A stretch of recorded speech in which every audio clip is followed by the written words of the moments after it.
Já foi dito sobre os livros que compõem a saga Duna, de Frank Herbert, que eles são impossíveis de adaptar para o cinema. Alejandro Jodorowsky tentou no início da década de 70, mas o filme nem saiu do papel. Em 1984, o cultuado David Lynch criou sua tosca versão, que foi um fracasso de público e crítica. Agora foi a vez do canadense Denis Villeneuve gastar 165 milhões de dólares para contar a história da que talvez seja a saga espacial mais influente de todos os tempos. Deixou marcas em Jornada nas Estrelas, Star Wars, passando por Náusea, de Hayao Miyazaki, e até Crônicas de Riddick, com Vin Diesel. Mas e aí, ficou boa a produção de Villeneuve, que ainda está nos cinemas e já se encontra disponível no serviço de streaming da HBO Max? Para responder isso, estamos aqui, né, no Quarentena CUT de número 80, com o Evandro Schenkel, Paulo Pousonoff, Sabaguinho da de Férias e eu, Jones Rossi. Já Profundo puxo a palavra isso aí, pro... hein? Hã? Profunda essa abertura, né? E antes de você passar a palavra, 80 Quarentena Cults. Gente, os nossos espectadores aí não... Tem uma parte que não tem vídeo, né? Tem áudio só. O primeiro filme foi O Poço, vocês lembram? Nossa, que tragédia aquilo. Estávamos no fundo do poço. O Poço influenciado por Duna. Tudo foi influenciado por Duna. Tudo. Eu já vou começar, talvez, por aí. Quem jogava... Não, já ia te chamar, Evandro. Manda ver. Quem jogava nos anos 90 joguinho de estratégia, sabe que Duna foi um dos melhores jogos, um dos jogos que ajudaram a definir o gênero de RTS, né? Aquele jogo de estratégia em tempo real, onde você gerencia recursos. E ele era incrível, porque ele era todo mundo de Duna, com especiarias, com as casas, cada exército era uma casa, então você tinha que fazer toda aquela composição que depois inspirou muitos outros jogos. Eu acho que Age of Empires é um dos que... Eu acho que Age of Empires veio depois de Duna, assim. Então, a obra, né, do... Age of Empires é baseado em Duna? Não, Age of Empires é um jogo de estratégia em tempo real. Eu sou louco pelo Age of Empires e jogo Não, até então, hoje. ele é talvez o mais conhecido de todos, mas existiu um jogo chamado Duna, que é um que meio que está na gênese da criação desse tipo de jogo, que é magnífico. Adoro Duna. RTS. Hã? Adoro RTS, fica colocando os bonequinhos. Nossa, eu também. Nossa, eu só não jogo porque é consumidor de tempo, né? Eu também não. E o pior é que esses dias... Não, desculpa, pessoal, vou fazer uma parte aqui. Eu gosto de videogame antigo, né? E esses dias eu fiquei uns 2 dias pesquisando, olha isso, como montar o melhor computador dos anos 90 para conseguir colocar os jogos dos anos 90 para ter a melhor experiência, com o melhor monitor CRT dos anos 90. Uma loucura, cara, uma loucura. Imagina a complexidade de você montar um Intel 133 hoje em dia. Mas é muito divertido, com os softwares da época, assim, era isso que eu fiquei pesquisando, e eu queria colocar Duna. Você ia botar um Windows 3.1 lá? Ou ia rodar só no DOS? Depende. Eu estava até olhando Amiga, estava olhando o X68000, que é dos anos 80, que era com o processador da Sega, da Fujitsu, acho que é da Fujitsu, que só tem jogos incríveis, assim, tem Castlevania. Cara, um negócio que vocês não fazem ideia da complexidade que é. Por quê? Porque eu queria... Espectador, se você quer que a gente crie um podcast só de videogame, joguinho velho, você fala pra gente aqui que eu e o Evandro a gente curte. Eu tenho aqui... Jogo velho é hobby, e todo hobby que você transforma em profissão, você acaba detestando. É verdade, é verdade, é verdade. Eu era jornalista esportivo e estava ficando com raiva de futebol. Então não, é hobby, eu converso com as pessoas se elas me procurarem e quiserem conversar sobre isso. Mas enfim, o que eu quero dizer é que Duna, ele é uma das obras fundamentais da cultura pop. O livro Duna do Herbert, né? São 6 livros, né? É um monte. É uma saga. O livro que a gente vai falar hoje, ele é meio livro. Meio livro. O David Lynch que tentou colocar todos num só. Isso. Deu Eu errado. não concordo com o texto Mas- de abertura ali, que deu uma espizinhada no David Lynch. Acho que tem coisa lá que Mas vai. é engraçado. Tá Não, é tá tosco, eu planejado. chamei de tosco. Por isso que eu não falei que ele é ruim, horroroso, não sei o quê. Falei que é Mas tosco. E é tosco. Mas vão Falei. gravar tudo? A ideia é essa? Não, acho que não. Mas se depender de mim, sim. Vocês vão ver conforme eu for evoluindo aqui. Ó, vocês me interrompam, tá? Eu tô indo porque eu sei que O que provavelmente o Paulo vocês vão tá gostar. rateando aí já? Não, eu tô perguntando se vão filmar, porque ele falou que é Não, tá metade confirmado do 2. primeiro. Tá Vão confirmado o filmar segundo. tudo? Não, tá confirmado só o segundo e o projeto dele era só dos 2 filmes, mas eu vou defender que eu acho que talvez a gente tenha algo muito importante aqui acontecendo. Também tem uma série já negociada com a HBO que vai falar das videntes lá. Das Bene Gesserit. Eu não vou acertar nenhum nome hoje, tá? Me desculpe, mas eu vou ficar falando da maneira mais... Mas assim, enfim, Duna, hoje... Das Duna, o Beneditas. livro Duna, ele é um ponto fulcral da história da nossa cultura pop.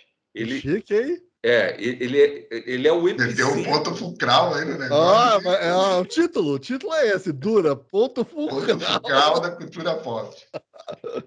Assim, o livro foi tão influente, mas tão influente, que se você assiste Game of Thrones hoje, vocês assistiram Game of Thrones? O Jones eu acho que não assistiu, né? Eu assisti o começo. Os Você 3 assistiu? primeiros. Eu 4 assisti temporadas. só as 4 primeiras temporadas. Eu também. Então, é o mesmo plot. Então, assim, você troca o Paul Atreides pela filha do... Nossa, agora vai me fugir o nome de todo mundo. Pela A filha Arya do Stark. Boromir. Não, a Arya Stark, a Que filha é o do Ned Boromir. Stark, né? Todos aqueles personagens estão em Game of Thrones. Todos os personagens. E é o mesmo plot. O rei manda o seu mão de ferro, né? Sua mão direita para algum lugar, porque ele precisa consolidar o poder, mas é obviamente que isso se trata de uma jogada de poder para você conseguir mudar ou dar um golpe, enfim, alguma coisa. Exatamente esse Enfraquecer, né? Você manda o cara para um lugar para resolver um problema e, na verdade, está mandando... para ele resolver um poder, mas para ele resolver um problema, mas você sabe que é para jogar contra ele. Porque ele está naquela posição, todos os outros vão se voltar contra ele e, na verdade, o poder que você deu vai enfraquecer ele. E vai tornar o poder estabelecido mais poderoso ainda. Exato. É muito... Então, assim, Game of Thrones, que é algo que eu também acho magnífico, que a gente é super atual e que vai começar uma nova série também daqui uns dias na HBO sobre isso, vem de lá. O games, você tem a parte de Alien, né? Alien, o que é Alien? Alien, existia uma versão de Duna antes do Lynch, onde ele foi lá e reuniu Salvador Dalí, Giger, que é o cara que faz aqueles desenhos de Alien. Ele foi reunindo o Pink Floyd, ele chamou todos os malucos da época e fez um roteiro, Moebius, o papa dos quadrinhos, Moebius, foi quem desenhou todas as cenas dessa versão de Duna. Hollywood tem um documentário, né, sobre essa versão. É do como é que é o nome? Jodorowsky. Isso. Tem um documentário, né, sobre... Tem um documentário. E o Jodorowsky, depois de reunir tudo isso, fazia um projeto imenso que ele falava que ia mudar o mundo. Ele falava, isso daqui é um projeto que vai mudar o mundo, porque as pessoas vão para outro nível intelectual depois de ver isso. Fez um calhamaço, existem acho que umas 11 cópias no mundo, e levou para Hollywood. Quando Hollywood viu aquilo, falou, é impossível de ser filmado isso tudo. E descartou. Só que essa cópia ficou nos estúdios. E o que aconteceu? As pessoas começaram, dentro dos estúdios, a ter acesso. Ridley Scott, basicamente, contratou todo mundo daquilo ali. Não existiria Blade Runner sem existir isso. Então, assim, não existiria... todas as naves de Star Wars... assim, Indiana Jones... ele tem sequências completas de Indiana Jones, que todas feitas em cima das sequências de Duna. É uma influência que é inimaginável. Retire isso daquele período, final dos anos 70, de Hollywood, tudo isso, e você não sabe o que seria a nossa cultura pop hoje. Esse é o efeito de Duna na cultura pop. E a gente não discute Duna. E Duna, vendo hoje, a história de Duna, ela parece até meio bobinha e ultrapassada. Né? Então, o que você tem? Você tem o esquerdista do Leblon, né? Alguém que é de uma família abastada. A história é essa. Alguém de uma família abastada olha para a sociedade, vê as desigualdades, se ilumina e fala: eu sou o povo e vou ajudar o povo. Eu entendo o povo. Né? Então é isso. Ele não é o povo, mas ele vai lá e, com todos os seus privilégios, branco, e com dinheiro, e fala: eu te entendo, pobre, deixa que eu vou te salvar. Olá, Gregório, queremos você aqui. Aí todo o pessoal do Leblon, tamo junto. Então, assim, é lógico que isso ficou ultrapassado. E o objetivo dele é... Só queria dizer que eu não sou gato de Ipanema, sou bicho do Paraná. Não sou intelectual do Leblon, né? Não vem com essa pra cima de mim. E aí, agora você até me fez eu me perder, Jones, aqui, né? Daí o cara que vai salvar o povo. O cara que vai salvar o povo. Daí você pensa assim, e ele pega esse plot, agora é uma interpretação minha, não é real isso. Ele está recontando uma história que já era muito conhecida, né? Então, que é a história do Lawrence da Arábia, né? Você tem alguém do Império iluminado que vai até a Arábia para organizar a ocupação imperialista, simpatiza pelos povos árabes, os árabes enxergam naquele cara um líder e ele trama toda uma resistência para tentar se rebelar. É a mesma história, é a mesma história. Troca especiarias por petróleo, sabe? Especiarias no mundo de Duna é o petróleo, é aquilo que está na crosta terrestre e que você tira daquilo o combustível. Possibilita as viagens espaciais. Que te permitem enfrentar as dobras espaciais, que você consegue daí, chegar num país, num planeta ou outro, né? Enfim, é o que o petróleo faz com um avião, né? Tire o petróleo e o querosene, você não tem aviação, você não vai conseguir chegar, atravessar 2 continentes em 6 horas, né? Como Nova York e Paris, por exemplo. Tá? Então, assim, lógico que ele é feito em cima dessa visão. Essa visão que hoje, eu acho engraçado que as pessoas não pegaram isso, né?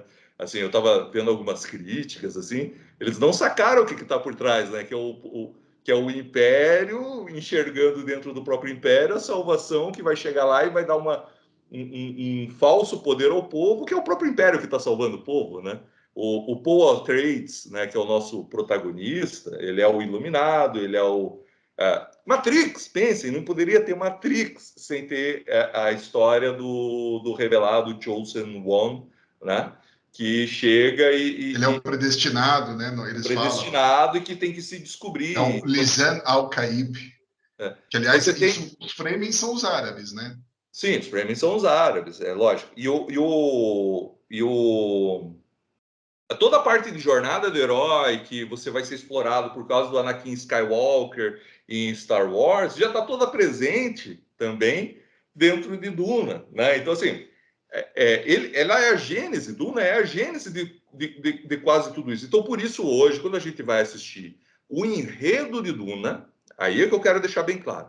Quando nós, em 2021, sentamos lá na sala de cinema para assistir o filme, e se nós nos concentrarmos no enredo, vai ser difícil a gente ter qualquer tipo de conversa com a obra, porque ela se torna ultrapassada, ela não foi atualizada, ela esquece os problemas atuais, né? Então, assim, você tem coisas como comunicação, que você tem que entender a comunicação como alguém de 1960 pensava no futuro, né? E não como alguém de hoje entende como vai ser a comunicação no futuro. Porque senão, grande parte de tudo aquilo que está sendo construído, se desconstruiria facilmente com comunicação, né? Então, você tem que ter isso. Então, assim, eu diria que isso é o ponto fraco do filme. Você não consegue se identificar com os personagens, porque é uma obra muito extensa e ela quer contar, ela quer montar um cenário. Acho que essa parada que você falou de não se identificar com os personagens é bem real, porque ali você fica assim, tipo, muito rápido, né? Cara, os personagens não têm muito carisma. A amizade do Paul Atreides com o Duncan Idaho, que é, né, os caras são super amigos e tal, é muito rápido, o cara morre E rápido. no livro, logo no começo do livro, a amizade dele com o Duncan e com o Man at Arms dele lá, como que é o nome do cara que ensina ele a... Calma aí, você leu o livro? li Super. lá em... Mas muito todos? tempo atrás. Não, não, só o primeiro e talvez nem tenha terminado, porque ele também é bem grande. Assim, foi... Mas ele explora muito esses personagens iniciais. Ele explora muito o cara que treina ele com arma, que é o mesmo personagem que tem em Game of Thrones. A Arya, ela é treinada pelo aquele cara muito engraçadão, que dá a agulha para ela, né? Lembra que o nome da espadinha dela, ele dá agulha. Aquele cara é o cara que todo mundo amava e todo mundo ficou a série inteira esperando que ele voltasse. Né? Você tem o Duncan, aí, que é o Momoa, que ele Que é o interpreta o Aquaman. Momoa. Hã? Aquaman. Aquaman. É que ele é o Momoa interpretando o Momoa, né? Como ele fez muito bem em todos os outros filmes onde ele interpretou o Momoa, né? Momoa. Mas veja, pega ele, Mamona assassina. transporte. Momoa assassina. Só que ele pode ser o Chewbacca, ele pode ser o cão do Game of Thrones, que segue a área, sabe? São personagens muito, mas muito mais legais. Mas são legais, ainda assim, no livro. Seria impossível ser feito nesse filme. Só guarda o que você estava falando, só para terminar aquela que eu tinha te falado, que não é o negócio da empatia, né?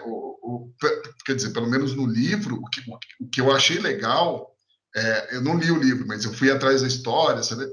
É o universo que ele cria, né? Esse universo que ele estudou muita coisa para criar esse universo, né? Tipo, ele estudou ecologia, ele estudou geopolítica, ele passou anos, ele comprou vários livros, ele leu vários livros para começar a fazer o Duna. Que é um pouco de Frank Herbert. época, né? Mas Tolkien deixa eu fazia fazer uma isso. pergunta para vocês, vocês são especialistas nisso. Tem a mesma. Vou usar essa expressão porque é a única que me vem. Profundidade filosófica, assim, do Tolkien ou Não, não? mas segura um pouquinho, Paulo. Eu já volto só para responder o Jones aqui. Tá. Mas é isso que daí vai minha defesa no filme. A parte da ambientação, a construção, o design, a arquitetura, as armas. Pô, as armaduras é muito melhor do que eu conseguia imaginar nos filmes, do que estava no filme do David Lynch, do que estava nos videogames. Cara, eu achei elegantíssimo, eu achei que aquilo ali é futurístico, ele me entrega o diferente, sabe? Então, tudo isso, o jeito que ele imagina, ele pegou bastante coisa ali também Ele pegou muita coisa do David Lynch. do Ele David pegou Lynch. muita coisa. Tem cenas que são iguais. Tem Então, cenas que são a iguais. parte do arqui-inimigo lá, como que é o nome do barão? O Harkonnen, Barão O Harkonnen. Harkonnen. Cara, o Harkonnen, o que que ele é? Ele é muito pesado, ele é um ogro nojento. E por que que ele voa? Ele não voa. Eu não sei se isso fica claro. Ele, na verdade, ele tem um equipamento antigravitacional para poder se locomover. Então, ele tem que usar a antigravidade, porque senão ele é muito gordo. Então, faz todo sentido. E aquilo ali, para mim, ficou perfeito. Aquele cara, o jeito que ele se movimenta e a parte onde ele tem o atentado dele, né, contra ele, cara, ele lá em cima, porque daí, por que ele tá lá em cima? Porque o equipamento dele quebrou e jogou ele lá para cima, né? Então não é um superpoder como poderia parecer, né? Tipo assim, é a tecnologia e o jeito que ele constrói isso, eu quero ver por bastante tempo outras histórias dentro disso que ele conseguiu construir. Então, Duna, eu não sei se para o ouvinte ficou claro, assim, porque eu fui bem confuso aqui nas minhas colocações, peço desculpa, mas Duna, ele é uma apresentação de um universo, e aqui eu achei que foi perfeito. Então, assim, você vai se frustrar se você tentar pegar uma história diferente de O Senhor dos Anéis, que também tem a mesma estrutura na trilogia dos filmes, que o primeiro livro, o primeiro filme é para estabelecer personagens principais, plot e apresentação do universo, sem a trajetória, né? É só o começo. Termina de uma maneira muito mais poética. Esse filme ele é simplesmente encerrado, ele não termina, ele não tem fim. Né? E de uma maneira brega até, né? A personagem fala que não precisa, ela vira para a câmera e fala, mas esse é só o começo de uma história.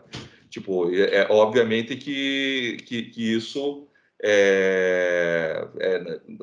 enfim, é um problema. É um problema, então ele exige que tenha outro filme. Talvez isso seja um problema.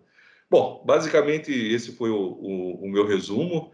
Eu não sei se eu consegui explicar o plot do filme, mas existe o Império Galáctico, as pessoas atravessam planetas, já está uma galáxia bastante dominada.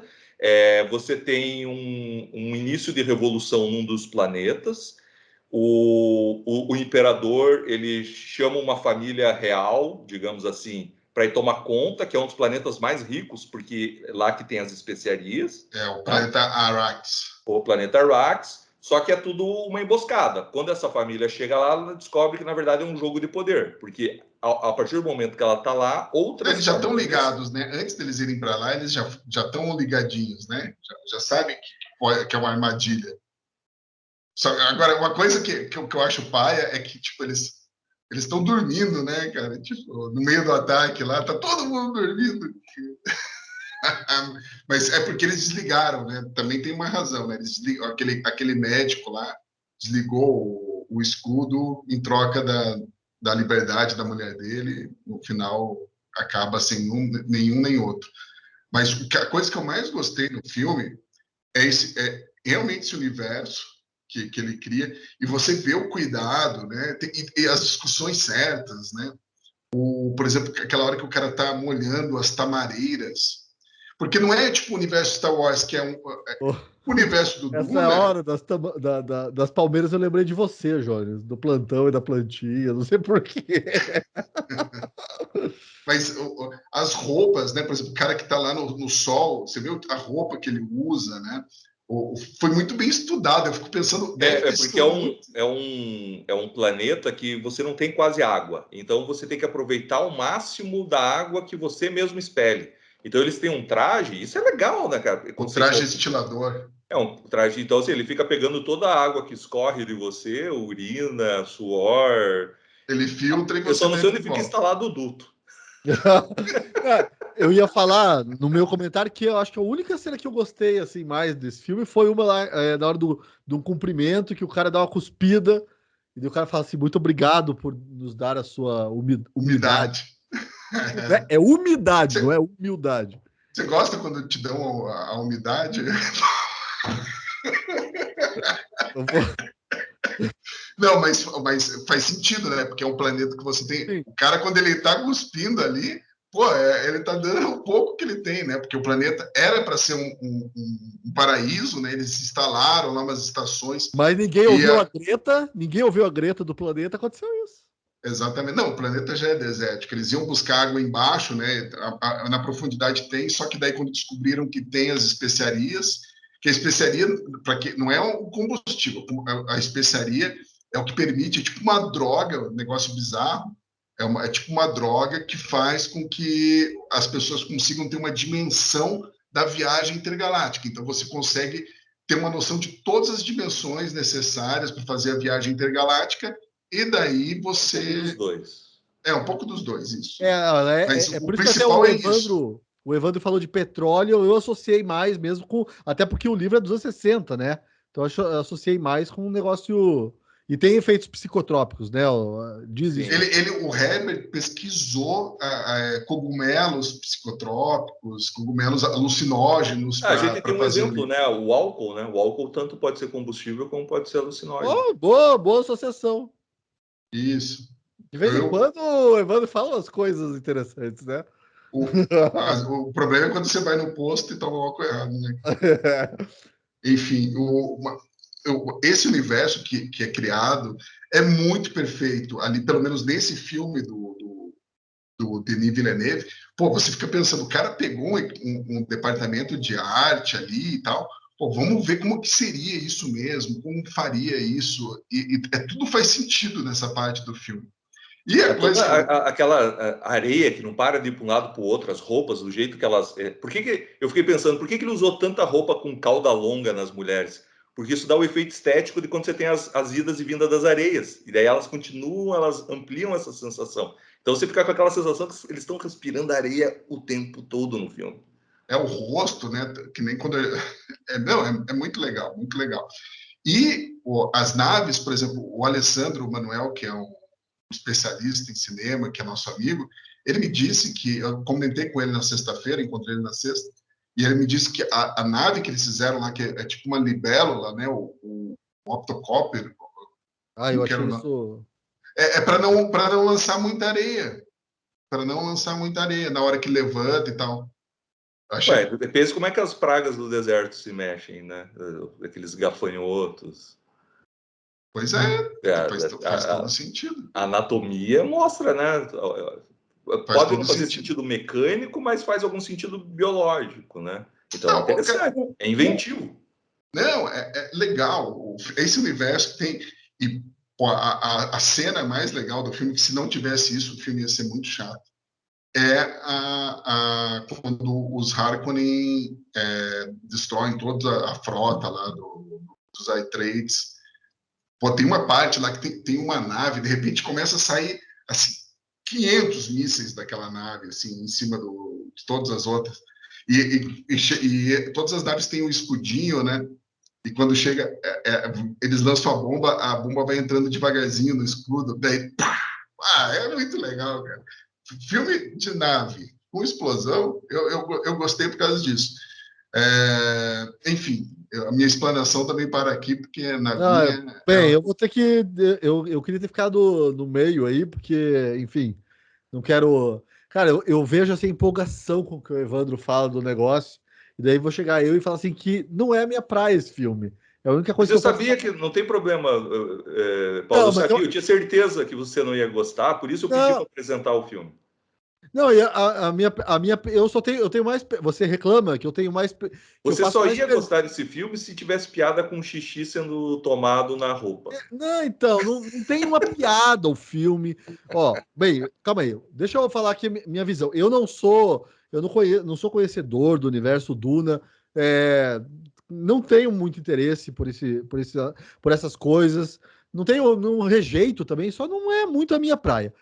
Mas assim, aí eu vi o filme, porque Evandro, você falou um monte de coisa da influência, eu acho legal, eu concordo com isso tudo, só que daí eu só vi o filme, então eu só tenho essa moldurinha, esse quadro pequenininho para pensar e para falar.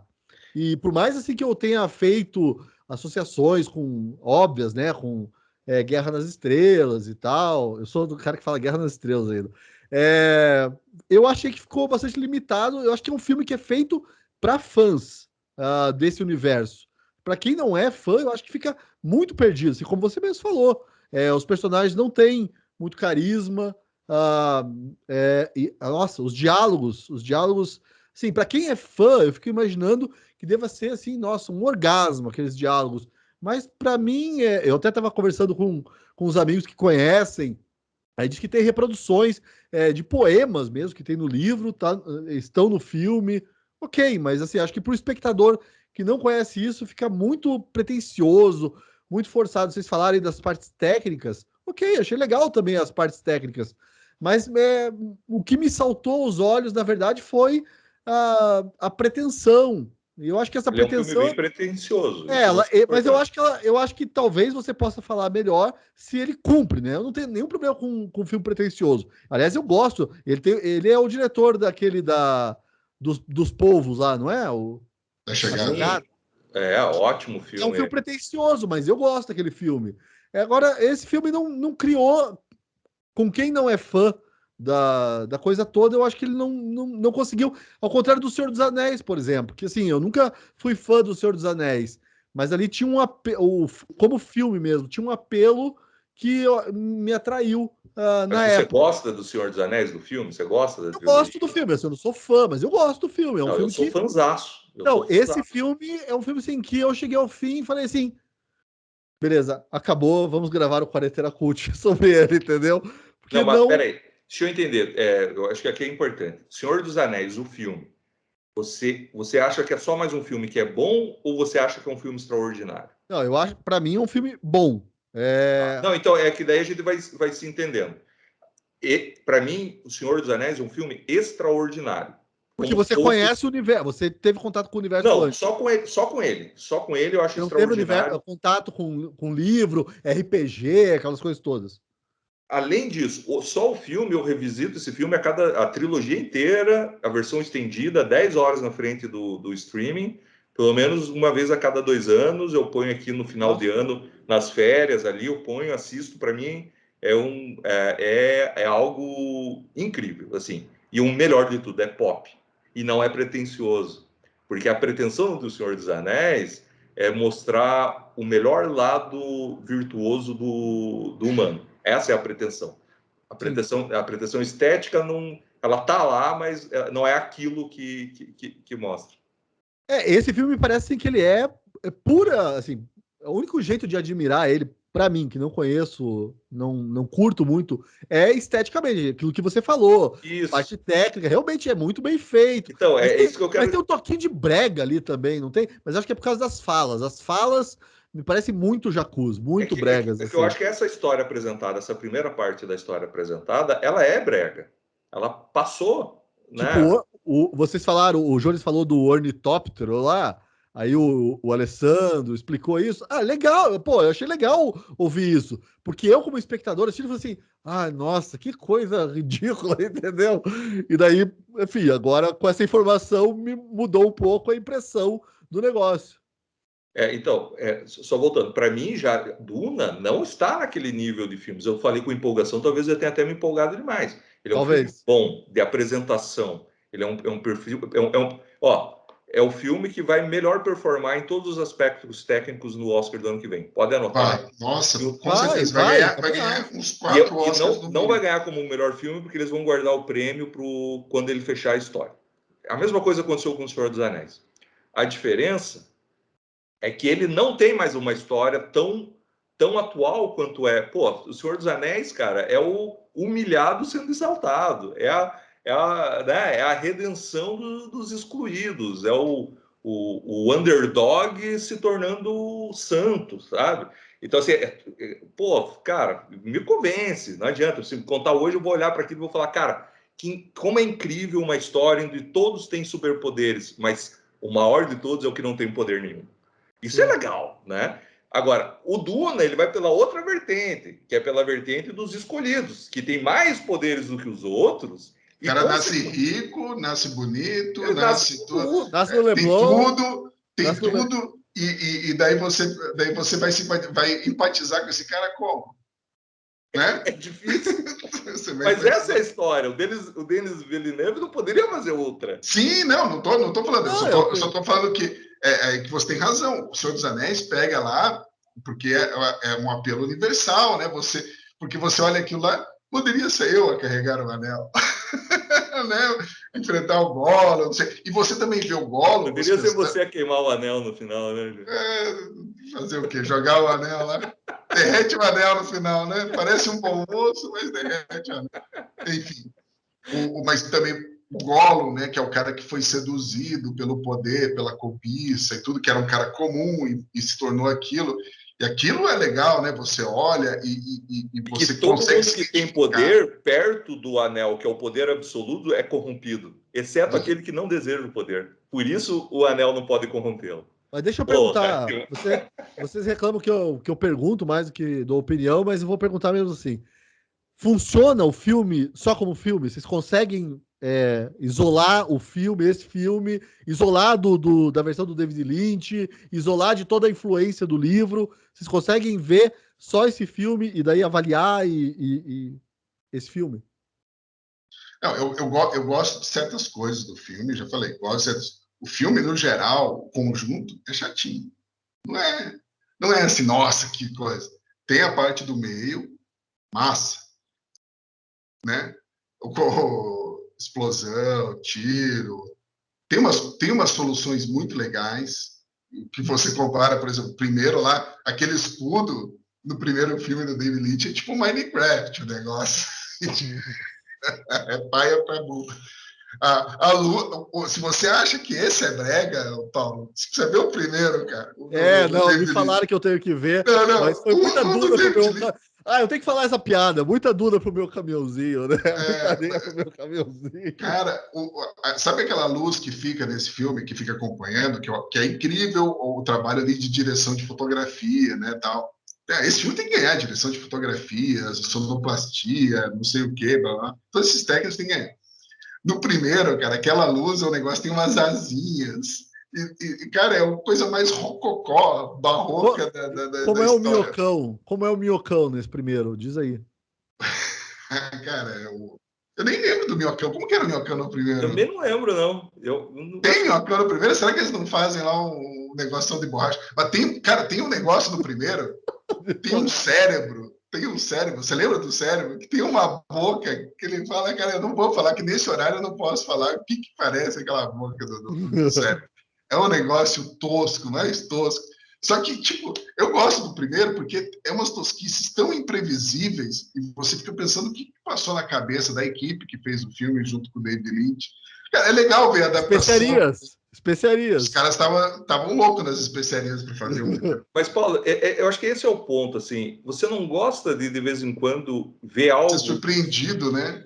que você não imaginaria que pudesse ser visto? Assim, Claro algo que eu gosto de completamente coisa. novo. Claro que gosto, mas não aconteceu com esse filme, não me E, aconteceu isso. e não necessariamente... Não, eu estou falando do David Lynch. O David Lynch é chocante em vários aspectos nesse sentido. Ah. Assim, você fala, cara, eu estou vendo isso. Tipo, eu nunca imaginei que eu pudesse ver essa composição junta, né? É legal ver, legal você, tipo, ler um pouco do universo, daí você pensa, você estava imaginando aquele negócio de um jeito. Daí você chega lá, o David Lynch imaginou aquilo de um jeito. Daí a galera que fez o filme com o Denis Villeneuve imaginou de outro jeito totalmente diferente, que é o caso do Barão Harkonnen, né? No primeiro filme, ele é o cara, ele é tipo quase o Jabba the Hutt, né? Tipo, é um gordão cheio de pústulas no rosto. Nossa, muito nojento. Super nojento.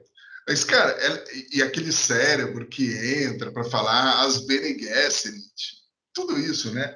A cena da Bene Gesserit, quando ela testa o Paul Atreides, é igual nos dois filmes.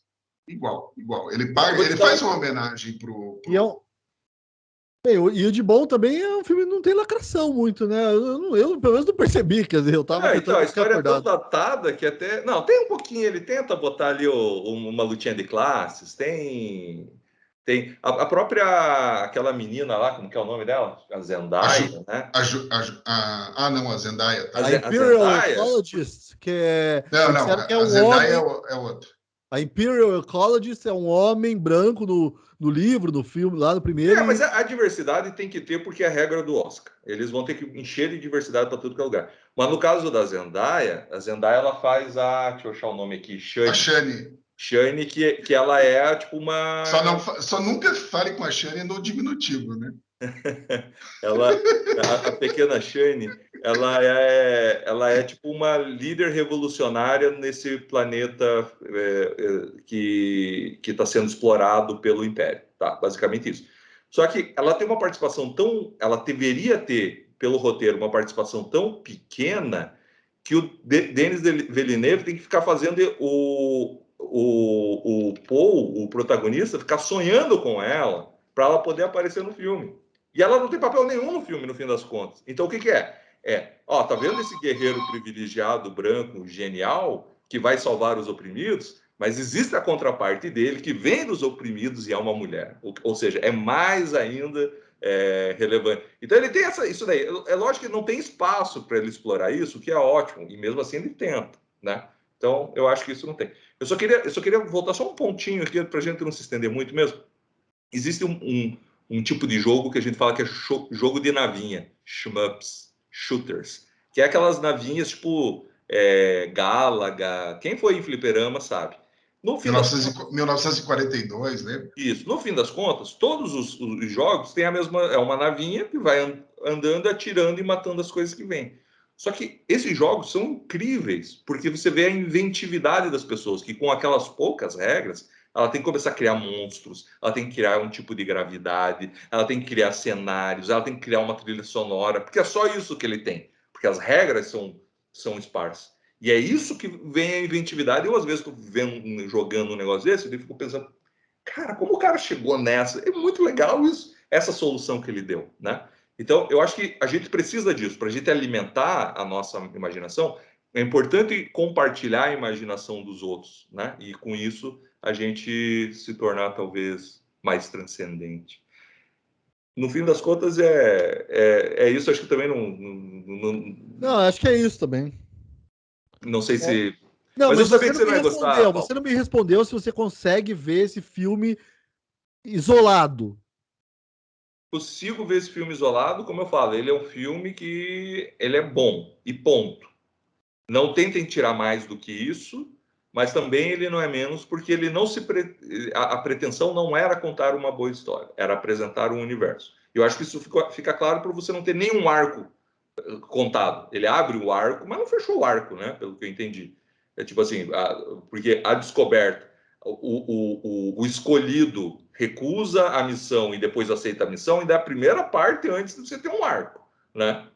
Então, assim, a gente parou no Skywalker no pântano com o Yoda, sendo treinado, né? Ele ainda vai para sua missão. A gente nem sabe qual é a missão, né, que tem. Então, assim, essa parte não é um filme sozinho, porque ele depende da outra parte. Mas sabendo que eu só assisti 2 horas e meia de uma história de 5, ele se sustenta. Agora, se não existisse a segunda parte, se ela não fosse viabilizada, eu ia falar, não se sustenta. Aí ficou só um concept art para mim. Foi só como seria isso. Outra diferença para o Senhor dos Anéis, que me parece, o Senhor dos Anéis, ele funciona, né? A primeira parte independente. Você acha que precisa das 3? Eu acho que precisa das 3. É? Eu acho que precisa das 3. Mas muita gente, quase todo mundo gosta muito do primeiro, né? Tanto que o segundo é o mais criticado. Então, todo mundo gosta muito do primeiro e demorou 1 ano, 2 anos para ver o segundo. Então, acho que ele se sustenta. Mas também é pretensão minha saber como as pessoas pensam, Sim. né? Para mim, esse filme se sustentou sabendo que vai ter uma outra parte. Vamos para as notas? Então, vamos lá para notas. Vou começar dando a minha nota, uma nota 7, porque eu estou procurando, eu venho falando alguns quarentena aqui, que eu estou em busca do mundo de fantasia / ficção que seja longo. E quando eu me interesso é quando isso daqui daria uma boa coleção de bonecos. Eu acho que Duna tem potencial para dar uma boa coleção de bonecos. Olha Então, os parâmetros do cara.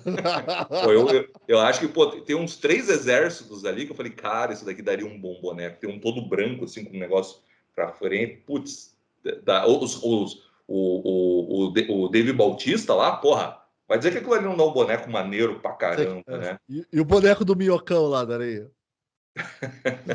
Talvez isso até já tenha por aí. Então é isso. A minha nota é 7. E vamos falando enquanto eu procuro a planilha aqui. Eu dou nota 6, mas a minha nota 6 é uma nota boa. Pô, mas você gostou do filme da nota 6, o outro também falou todo empolgado, deu nota 7. Eu que não gostei do filme, vou dar que nota? Eu vou dar A nota... nota que você acha que tem que dar. Qualquer nota que você der, eu vou criticar. Então, fique livre. Então eu vou 4. Critica aí. Tá bom. O Jones deu 6, que foi a mesma nota que ele deu no podcast passado pro Confisco. Isso. Cara, o Confisco é muito melhor. Confisco é a mesma história. É alguém privilegiado que sai, vai salvar o povo. Tem uma grande ideia, é escolhido. Jovem. É escolhido, né? A Zélia foi influenciada por Duna.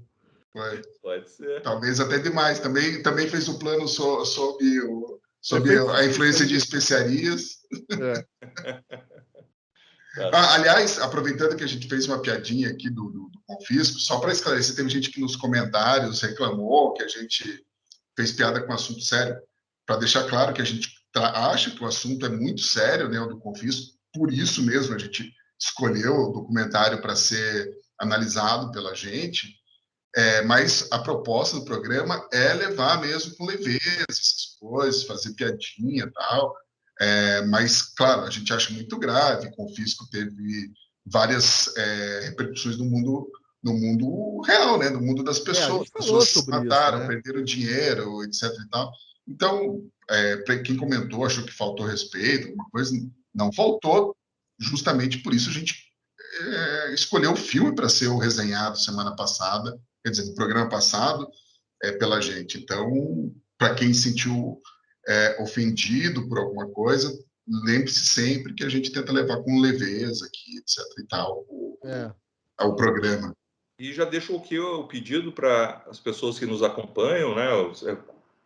40, 50 mil pessoas assistiram o programa passado. Assinem a Gazeta do Povo. A gente ouve muito vocês, a gente pode melhorar os nossos conteúdos conforme o feedback de vocês.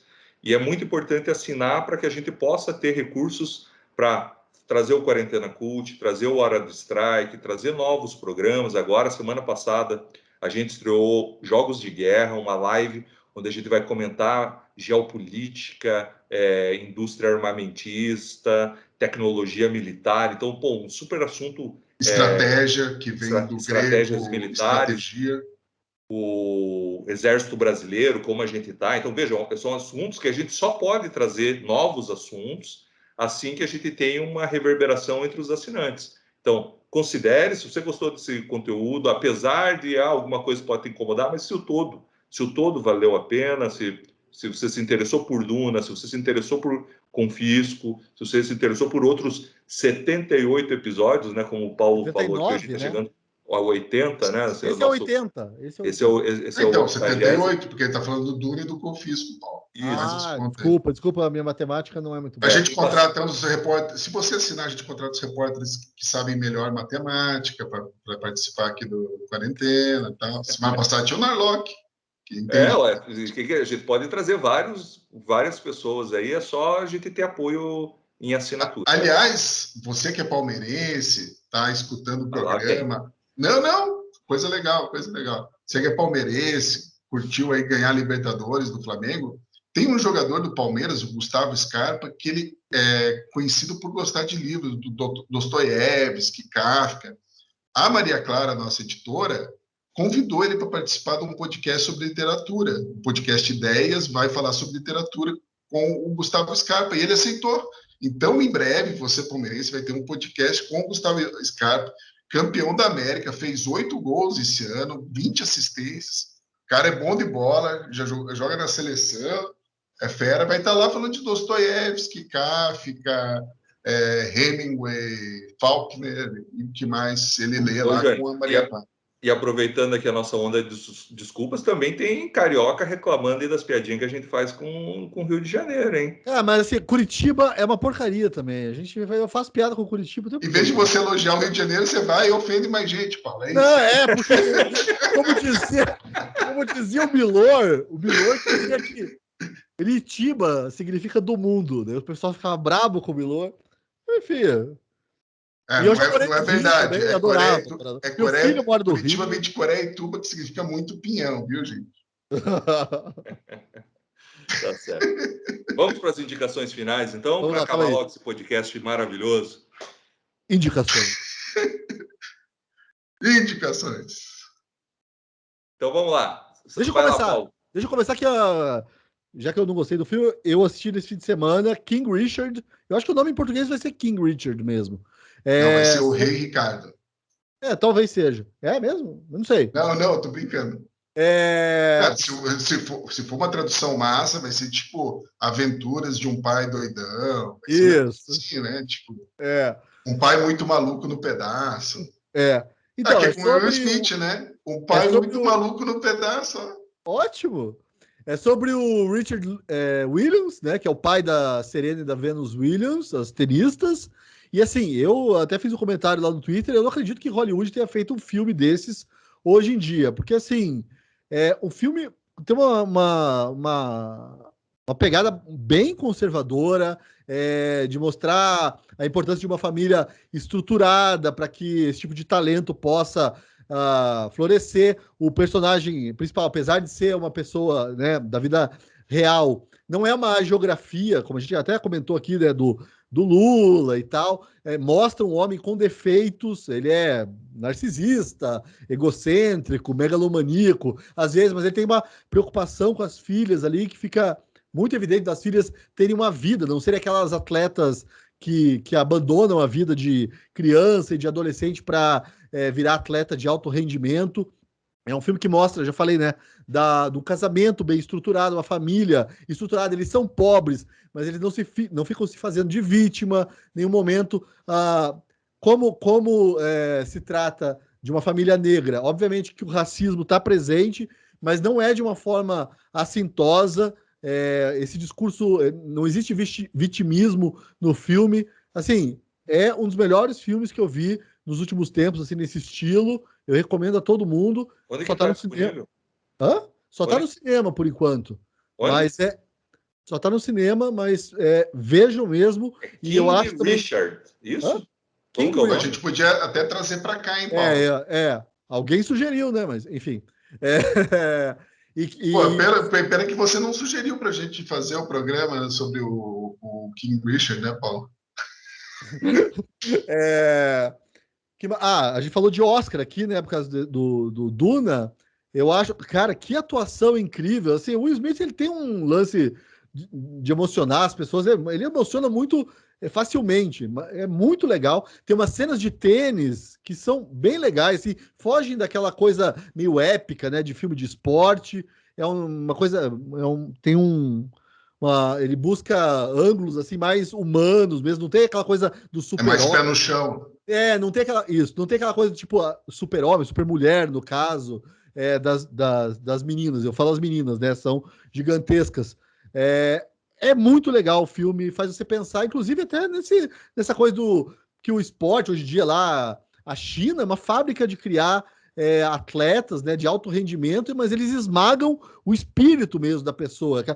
Coisa que a Alemanha Oriental fazia, a União Soviética. Esse filme é completamente contrário a isso. Então ele ressalta esse lado humano, assim, dos atletas, informação. Cara, é um espetáculo esse filme, de verdade. Jones. A minha indicação, Desconhecido, segundo programa que eu indico um filme do Liam Neeson. Desconhecido, ele é um cara que vai para Berlim participar de uma conferência de biotecnologia e sofre um acidente e esquece quem ele é. E daí daí a mulher, ele vai com a mulher, daí ele chega no hotel, vê a mulher e fala: "Ó, tá aqui, o teu marido tá 4 dias no hospital em coma". Ela: "Não te conheço, não sei quem você é. Quem que é você?" Que E daí ele vai, conveniente. daí ele e ele vai perdendo a razão por causa disso, até ele descobrir quem ele é na verdade. E é E o baseado no mais livro do Oliver Sacks. É um gaslighting invertido isso daí? eu pensei no Oliver Sacks, viu, Paulo? Porque, aliás, se tivesse acontecido isso na vida real, daria uma bela tese. Inclusive, o cara no filme fala: "Você será objeto de estudo do futuro". Mas, massa, filme, óbvio, filme do Liam Neeson, tem tiro, porrada, bomba, Vietnã, machadada, ET, tudo isso. Filmaço, tá na HBO Max também. Bem legal o filme. Filme de 2011. Repete o nome? Eu estou fazendo questão porque as pessoas estão pedindo para a gente falar melhor o nome das Isso. O indicações. filme se chama Desconhecido, com Liam Neeson, na HBO Max. Então tá, eu vou dar uma desindicação aqui, já que já tivemos duas boas indicações, que é o tudo que dá certo em Duna dá errado em A Fundação, que é a série da Apple TV que eu estava postando todas as minhas fichas. O piloto é ruim, mas é ruim de um nível terrível. Mas eu falei, mesmo assim eu acredito. E fui até o episódio 6, mais ou menos, e é tudo ruim. O plot, a história não é tão desatualizada, mas toda adaptação é brega de um jeito que não faz sentido. Quando a gente estava falando aqui de Duna, você fala o helicóptero de Libelo lá, ele tem um sentido biológico para que no futuro, se você tiver tecnologia, ele tenha mais capacidade de pouso num ambiente hostil. Isso é uma teoria.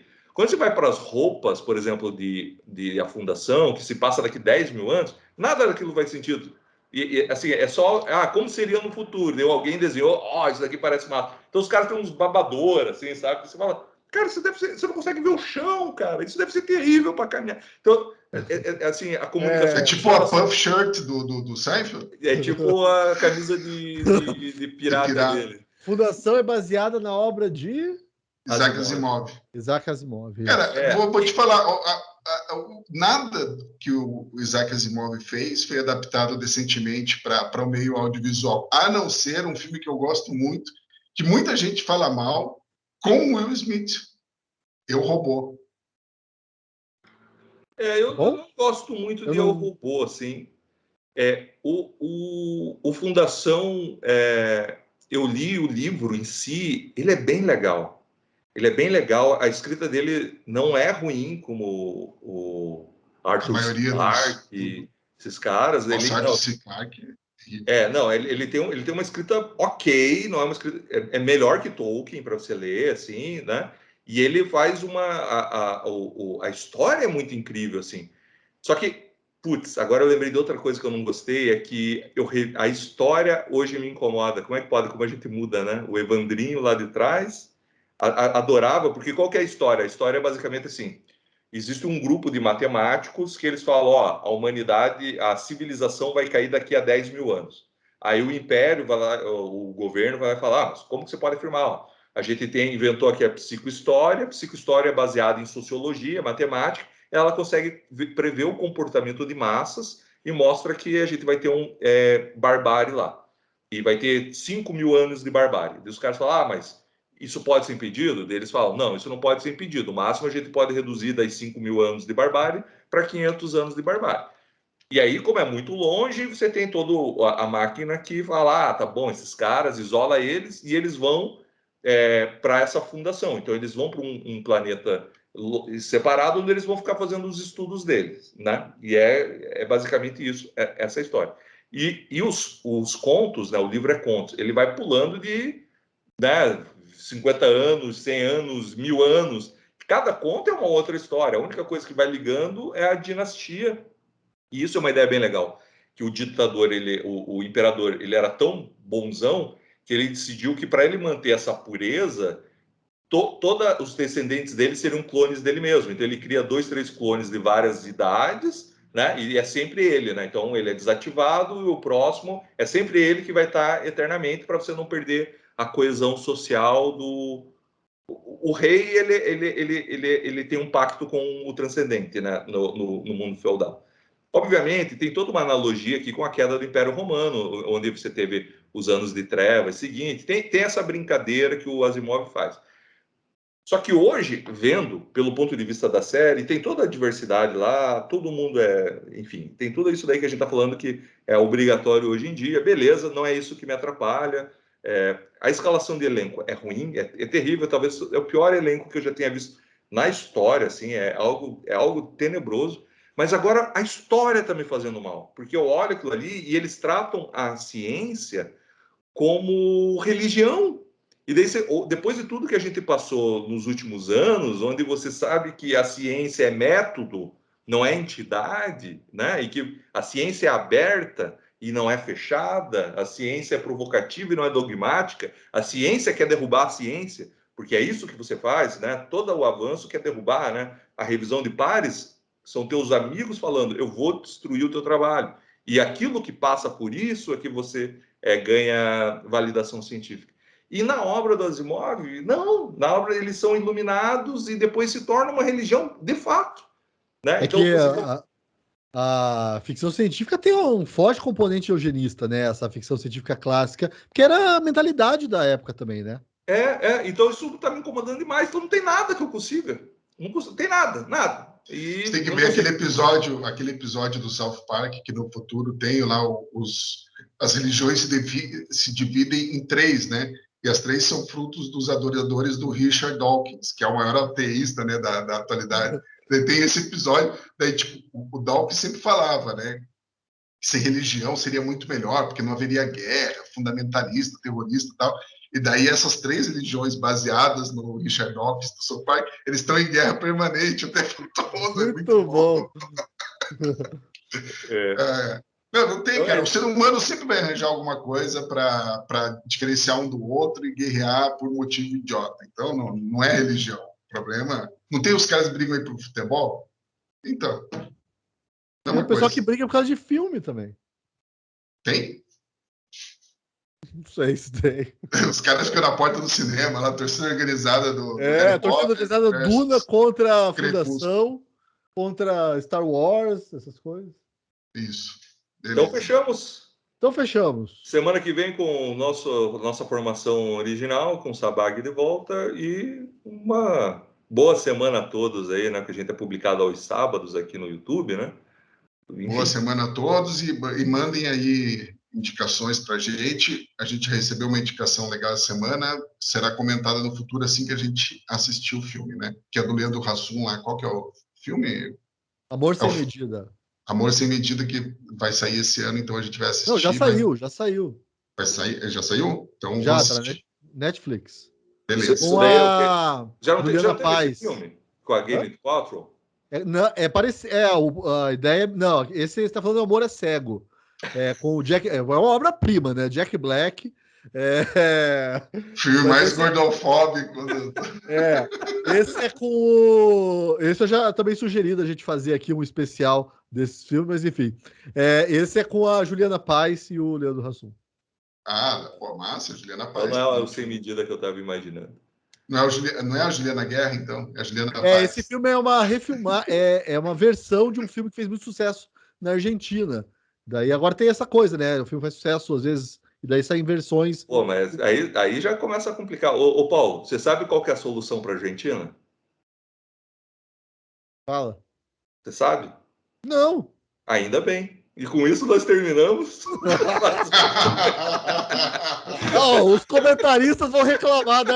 Os argentinos comentaristas vão reclamar, né? Ora, hermanito, que habla sobre nuestro país? Tchau.